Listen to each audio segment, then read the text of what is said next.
নেপাল, ভুটান ও ভারতের সেভেন সিস্টার্সের সঙ্গে বাংলাদেশের ভূ রাজনৈতিক গুরুত্বপূর্ণ অবস্থান রয়েছে বলে মন্তব্য করেছেন প্রধান উপদেষ্টা অধ্যাপক মোহাম্মদ ইউনূস। বেজিংয়ের দি প্রেসিডেন্সিয়ালে চীনা ব্যবসায়ীদের সঙ্গে একটি বিনিয়োগ সংলাপে এ মন্তব্য করেন তিনি। বলেন, নেপাল ও ভুটানে সমুদ্রবন্দর নেই, ফলে আন্তর্জাতিক বাজারে তাদের যদি অবস্থান করতে হয় তাহলে বাংলাদেশের ভেতর দিয়ে যেতে হয়।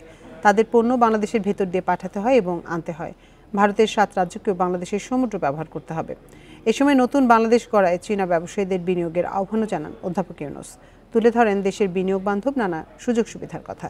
এই আয়োজনের মূল লক্ষ্য বাংলাদেশে ব্যবসা বান্ধব পরিবেশ সম্পর্কে চীনা বিনিয়োগকারীদের ধারণা প্রদান করা এবং চীনা বিনিয়োগ আকর্ষণ।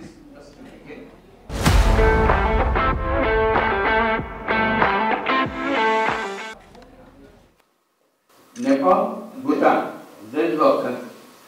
They have no access. Nepal, ভুটানের বঙ্গোপসাগরে প্রবেশাধিকার নেই। বিশ্ববাজারে তাদের উপস্থিতি জানান দিতে হলে তা বাংলাদেশের মাধ্যমেই হতে হবে। বাংলাদেশের সমুদ্রপথ ব্যবহার করে পণ্য আমদানি রপ্তানি করতে হবে। বাংলাদেশ, নেপাল, ভুটান ও ভারতের সেভেন সিস্টার মিলিয়ে নতুন একটি অর্থনৈতিক অঞ্চল তৈরি হচ্ছে। সে কারণেই তাদের ভূ রাজনৈতিক উন্নয়নে বাংলাদেশের অবস্থান অত্যন্ত গুরুত্বপূর্ণ। They have to pass to market. They have to bring things.